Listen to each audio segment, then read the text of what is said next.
మరలా ఇంకో మణిపూర్ సంఘటన జరగకుండా ఉంటుంది. ప్రియ గౌరవనీయ ప్రధానమంత్రి గారు వారు అన్నారు, సబ్కే సాత్ సబ్కే వికాస్. ఈరోజు ఎటుపోయింది ఆ సబ్కే సాత్, ఎటుపోయింది సబ్కే వికాస్? ఇంతకంటే రుజువేం కావాలి? ఇది కేవలం కుల రాజకీయం, మత రాజకీయం అని చెప్పడానికి. మణిపూర్ సమస్య ప్రారంభంలోనే ముగింపుకొచ్చేసేది. మొదటి రోజే మొత్తం అణిచివేయబడేది. పాకిస్తాన్ నుండి వచ్చే వాటిని కంట్రోల్ చేయగలిగిన ప్రధాని గారు మణిపూర్ నుండి వచ్చే సమస్యను ఎందుకు కంట్రోల్ చేయలేకపోయారు? మోదీ గారు, మీ వయసు పైబడిపోయింది. ఏదో ఒక రోజు మీరు ఈ లోకాన్ని విడిచిపెట్టి వెళ్ళిపోతారు. దేశానికి మీరు న్యాయం చేస్తున్నారో అన్యాయం చేస్తారు. ఓ శాసనాన్ని నిర్మించండి, ఓ జీవోని తీసుకురండి. నా దేశం అంత గొప్ప నినాదాన్ని మర్చిపోవడానికి కారణం నేటి రాజకీయమే అంటే మీరేమంటారు? మణిపూర్ సీఎం గారు మాట్లాడుతూ ఇలా అన్నారు, దేశమంతటికి పిలిపిస్తున్నాను. ఆర్ఎస్ఎస్, బజరంగ్, బీజేపీ, ఇంకెన్ని సంస్థలున్నాయో సహోదరులారా ఆలోచించండి. ఎదుటివాడిని ఎప్పుడు నిందించి అవమానించి ఎవరో ఏదో చెప్పే మాటలను వాడుకొని ప్రతి వాడు తన అహాన్ని చల్లార్చుకునే ప్రయత్నం చేస్తున్నంత వరకు దేశం బాగుపడదు.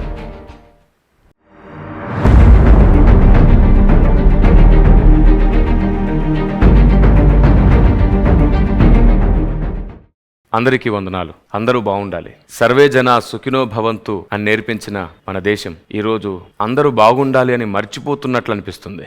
మణిపూర్ సంఘటన చూసిన తర్వాత చూడలేనివి, వినలేనివి ఎన్నో కనబడిపోతున్నాయి. ఎవరి వైఫల్యం ఇది?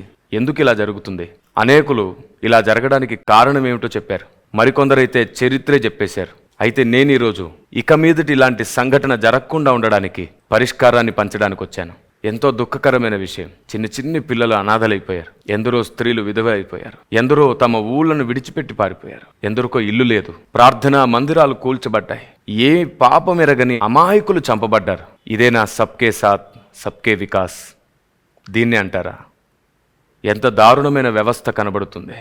మణిపూర్ భయంకరమైన దీన స్థితిలో ఉంది. ఒక వర్గం అంతా కూడా మరో వర్గాన్ని అణిచివేసే పనిలో ఉన్నారు. ఒకరినొకరు హింసించుకుంటున్నారు. నెమ్మది కరువైపోయింది. ఏ రోజు ఎవరిని ఎవరు చంపుకుంటారో తెలియని పగతో రగిలిపోతుంది మణిపూర్. దీనికి కారణం ఏదైనా, మూలాలేవైనా, ఇక ముందు పరిష్కారం ఏమిటి అనే దిశగా ప్రయాణం చేస్తేనే మరలా ఇంకో మణిపూర్ సంఘటన జరగకుండా ఉంటుంది. ఎన్నో రోజులుగా ప్రార్థిస్తున్నాం, ప్రయాసపడుతున్నాం. బైబిల్ నాకు నేర్పించింది, నువ్వు వెళ్ళలేకపోతే వెళ్ళేవారిని పంపించు, చేయలేకపోతే చేసేవారిని చేయించు, అందరి కొరకు ప్రార్థించు అని.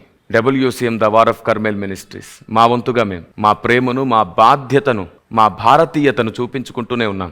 భారతదేశంలో ఉన్న ప్రతి సామాన్యుడు కూడా స్పందించాల్సిన సమయం ఇదే. మన వంతుగా మనం మణిపూర్కి ఏదో ఒకటి చేయాలి. అయితే ఒకటి మాత్రం నిజం, ఎంత చేసినా ఏం చూపించినా తిరిగి మణిపూర్లో జరిగిన నష్టానికి మనం ఎలాంటి న్యాయం చేయలేం. మణిపూర్లో జరిగిన నష్టాన్ని పూడ్చలేం. ఎందరో తల్లిదండ్రులు పోగొట్టుకున్నారు, పిల్లల్ని పోగొట్టుకున్నారు, ఇళ్లను పోగొట్టుకున్నారు, ప్రాణాన్ని పోగొట్టుకున్నారు. ఇది ప్రస్తుతం మన దేశంలో ఉన్నటువంటి దుస్థితి. దేశం బాగానే ఉంది, గొప్పగా అభివృద్ధి చెందుతుంది అని అంటున్నారు. లేదు,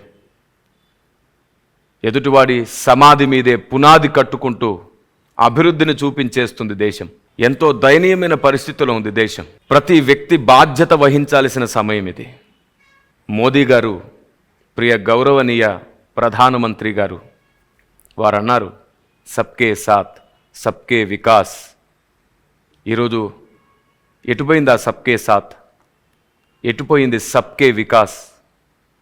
మెజారిటీ వర్గం యొక్క మద్దతు పోతుందని మైనార్టీ వారిని అణిచివేయడానికి మౌనం దాల్చడం ఇంతకంటే రుజువేం కావాలి? ఇది కేవలం కుల రాజకీయం, మత రాజకీయం అని చెప్పడానికి.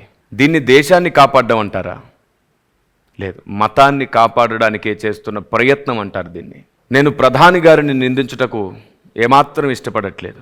కానీ ప్రధాని గారు అనుకుంటే మణిపూర్ సమస్య ప్రారంభంలోనే ముగింపుకొచ్చేసేది. మొదటి రోజే మొత్తం అణిచివేయబడేది. పాకిస్తాన్ నుండి వచ్చే వాటిని కంట్రోల్ చేయగలిగిన ప్రధాని గారు మణిపూర్ నుండి వచ్చే సమస్యను ఎందుకు కంట్రోల్ చేయలేకపోయారు? దీనికి ఓటు బ్యాంక్ ఒకటే కారణమైతే ఇదిగో పరిష్కారం ఒక్కటే. ఇక మీదట రాజకీయాల్లో మతం పేరు గాని, కులం పేరు గాని ఎత్తకుండా రాజకీయాలు చేయగలిగితేనే భారతావని ఒక కుటుంబం అవుతుంది. మత వివక్ష, కుల వివక్ష ఉన్నంత వరకు భారతదేశం ఇలాగే ముక్కలవుతుంది. మనలో మనమే ద్రోహం చేసుకుంటున్నాం. దేవుని పేరు చెప్పుకొని ఒకరు, మందిరాన్ని పేరు చెప్పుకొని ఒకరు, ఎలక్షన్స్ టైం రాగానే పాకిస్తాన్ గొడవల పేరు చెప్పుకొని ఒకరు రాజకీయాలు చేస్తూ వెళ్ళిపోతున్నా. ఎటు చూసినా సరే సామాన్యుడు అణిచివేయబడుతున్నాడు. రెక్కాడితే గాని డొక్కాడని వాడు ఇంకా దినదినము దయనీయమైన స్థితికి వెళ్ళిపోతున్నాడు. లేదు. చాయమ్ముకుంటూ ఎక్కడి నుండో కింది స్థాయి నుండి పైకొచ్చిన వాడి ప్రవర్తన కాదు ఇది. మోదీ గారు, మీ వయసు పైబడిపోయింది, ఏదో ఒకరోజు మీరు ఈ లోకాన్ని విడిచిపెట్టి వెళ్ళిపోతారు. కానీ గుర్తుంచుకోండి, మీ మనస్సాక్షి మీతో మాట్లాడాలి. దేశానికి మీరు న్యాయం చేస్తున్నారో అన్యాయం చేస్తున్నారు. ఒకవేళ మీరు మంచి మనస్సాక్షి గలవారే అయితే శాసనాన్ని నిర్మించే అధికారం మీ చేతుల్లోనే ఉంది. కాబట్టి రాజకీయ నాయకులందరూ కలిసి మంచి మనస్సాక్షి కలిగి ఓ శాసనాన్ని నిర్మించండి, ఓ జీవోని తీసుకురండి. రాజకీయాలలో మతం పేరు గాని కులం పేరు గాని ఎత్తకుండానే ఎలక్షన్స్ జరగాలి, ప్రచారం జరగాలి. లేకపోతే మతాల పేరిట మనుషుల్ని చీలుస్తున్నారు, కులాల పేరిట మనుషుల్ని చీలుస్తున్నారు కాబట్టే ఇంకా ఈ వివాదాలు ఇలాగే ఉన్నాయి. లేకపోతే భారతదేశం నా మాతృభూమి, భారతీయులందరూ నా సహోదరి సహోదరులని నా దేశం ఎలా మర్చిపోయింది? నా దేశం అంత గొప్ప నినాదాన్ని మర్చిపోవడానికి కారణం నేటి రాజకీయమే అంటే మీరేమంటారు? ఖచ్చితంగా అభిమానులు కోపానికి వస్తారు, మనోభావాలు దెబ్బతిన్నాయంటూ విభేదిస్తారు. మరి దీనికి పరిష్కారం ఏమిటి? మణిపూర్ లాంటి సంఘటనలు తిరిగి జరగకుండా ఉండాలంటే ఈరోజు అక్కడ జాతుల మధ్యలో వివాదాలు గొడవలు ఉన్నట్లుగా దేశమంతటా జరగకుండా ఉండాలి అంటే తప్పకుండా రాజకీయాల్లో నుండి మతం కులం అనే ప్రస్తావన తొలగించాలి. దేశంలో మత కుల వివాదాలతో మనుషులు విడిపోయి బ్రతుకుతున్నారు. ఆలోచించండి, ఈ భూమిని మొత్తాన్ని చేసింది ఒక్క దేవుడు కాదా? మతానికో భూమి, మతానికో చంద్రుడు, మతానికో సూర్యుడు ఎందుకు లేడు? దేవుడు ఒక్కడే కాబట్టి, ఒక్కడే దేవుడు కాబట్టి ఒకే భూమి, ఒకే సూర్యుడు, ఒకే చంద్రుడు. దేవునికి అనేక పేర్లు పెట్టుకొని, దేవునికి అనేక మతాలు పెట్టుకొని, అనేక ఆచారాలు సాంప్రదాయాలను పెట్టుకొని మనిషి విడిపోతున్నాడు. దేవుడు ఒక్కడే. దేవునికి ఏ మతం లేదు, ఏ కులం లేదు. మనం అందరం 60, 70, 80 సంవత్సరాలు బ్రతుకుతున్నాం. అంతకుమించి శాశ్వత కాలం బ్రతకట్లేదు. మన పిల్లలకు మనం జాతి వివక్షను నేర్పించి వెళ్తే ఎక్కడ బాగుంటుంది మన దేశం? ఏది సబ్కే సాత్, ఏది సబ్కే వికాస్? మణిపూర్ సీఎం గారు మాట్లాడుతూ ఇలా అన్నారు, ఇంతకంటే ఘోరమైన సంఘటనలు ఎన్నో జరిగాయి, అందుకే మేము ఇంటర్నెట్ కనెక్షన్ని ఆపేసామంటారు. ఇంతకంటే ఘోరమైన సంఘటనలు జరుగుతుంటే మీరేం చేస్తున్నారు? ఇంటర్నెట్ కనెక్షన్ ఆపగలిగిన మీరు గొడవలెందుకు ఆపలేకపోయారు?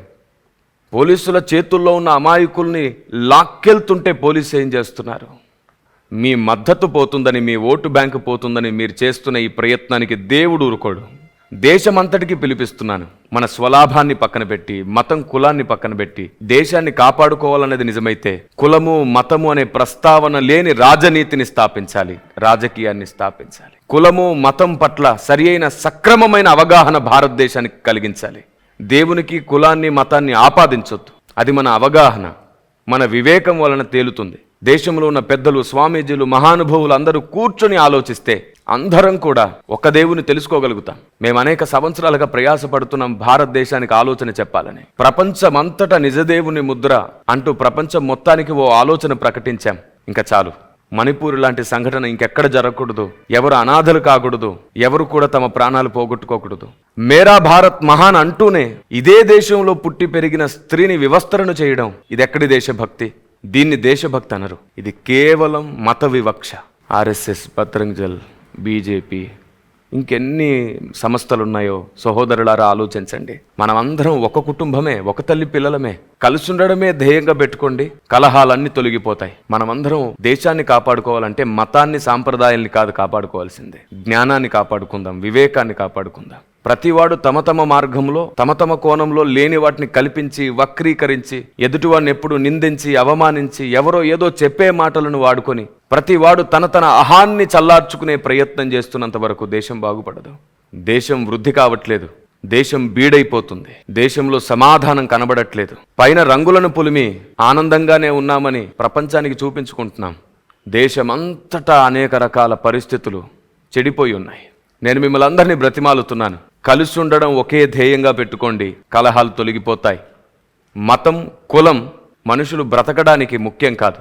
జ్ఞానం, వివేక, ప్రేమ మాత్రమే మనుషులు బ్రతకడానికి ముఖ్యమైనది. ప్రేమే ముఖ్యమైనది. ఎందుకంటే దేవుడే ప్రేమ అయి ఉన్నాడు. ఆచారాలు, సాంప్రదాయాలు, మతాలు, కులాలు, జాతులు ఇలాంటి విభేదాలతో దేశాన్ని ఎలా ఒక్కటి చేసి పెట్టగలరు? సబ్కే సాత్ సబ్కే వికాస్ జరగాలి అంటే ముందు ఈ వివాదాలు లేని దేశాన్ని స్థాపించాలి. అలాంటి శాసనాలు చేయండి, అలాంటి రాజకీయాలు చేయండి. కాబట్టి భారతదేశం ఆలోచించు. ఇక మీదట ఇలాంటి సంఘటనలు జరగకోకుండా ఉండాలంటే మనం అందరము కలిసి ప్రేమకు సహాయం చేద్దాం, కలిసి ఉండడానికి ఆలోచన చేద్దాం. అప్పుడు రాజకీయ నాయకులు కూడా కలిసి ఉండడానికే పరిపాలన చేస్తారు. ఈ రోజు తర్వాత ఏ రాజకీయ నాయకుడైనా సరే మతం పేరెత్తుకుని కులం పేరెత్తుకుని రాజకీయం చేస్తే ఆలోచించండి, తప్పక దేశాన్ని పాడు చేసేదే అది, దేశాన్ని ముక్కలు చేసేదే అది. ఇక మీదట రాజకీయ ప్రకటన జరిగితే మునుపున్నటువంటి ప్రభుత్వం ఏం చెయ్యలేకపోయిందో అంతకంటే గొప్పగా మేమేం చెయ్యగలమో, ఎలా చేయగలమో చెప్పుకొని ప్రజలను ఒప్పించి మెప్పించి అధికారంలోనికి రండి. కానీ విడగొట్టి ద్వేషాలను రగల్చి ప్రేమలను చల్లార్చి కాదు. ఇది దేశద్రోహం అవుతుంది. ఇదే దేశద్రోహం అవుతుంది. రండి, మణిపూర్కి సహాయం చేయగలిగినంతగా సహాయపడదాం, ప్రేమ చూపించగలిగినంతగా ప్రేమ చూపిద్దాం, దేశమంతటా అవగాహన కలగజేద్దాం. అందుకు మేము ప్రయాసపడబోతున్నాం. అత్యంత త్వరలో దేశమంతటా మేము దండయాత్ర చేయబోతున్నాం. ప్రతి వర్గానికి, ప్రతి జాతికి, ప్రతి మతానికి అసలైన విషయాన్ని పరిచయం చేసి దేశ ఆలోచన విధానంలో మార్పు తేవడానికి మా వంతుగా మేము చిన్న ప్రయత్నం చేయబోతున్నాం. ప్రార్థించండి, ప్రయాసపడండి. మేము తప్పకుండా దేశం కొరకు నిలబడాలనుకుంటున్నాం. మత కుల విభేదము లేకుండా నా దేశాన్ని ఒకటి చేయాలని ప్రయాసపడబోతున్నాం. WCM the war of Carmel ministries తమ దేశభక్తిని చూపించుకోవడానికి, తమ భక్తిని కూడా నిరూపించుకోవడానికి ప్రయాసపడబోతుంది. అందరినీ దేవుడు తోడయుండి కాపాడునుగాక. God bless Manipur. సర్వే జన సుఖినో భవంతు. సమాజ శ్రేయస్సు కొరకు, సమాజ ఆలోచన విధానం మార్పు కొరకు, మా లేటెస్ట్ అప్డేట్స్ అన్నిటిని మీరు పొందుకోవడం కొరకు WCM టీవీ గుడివాడ సబ్స్క్రైబ్ చేసుకోవడం మర్చిపోకండి. లైక్ చేయండి. మీ విలువైన ప్రశ్నలను, ఫీడ్బ్యాక్స్ ని అందజేయండి. బెల్ ఐకాన్ ని ప్రెస్ చేయడం మర్చిపోకండి.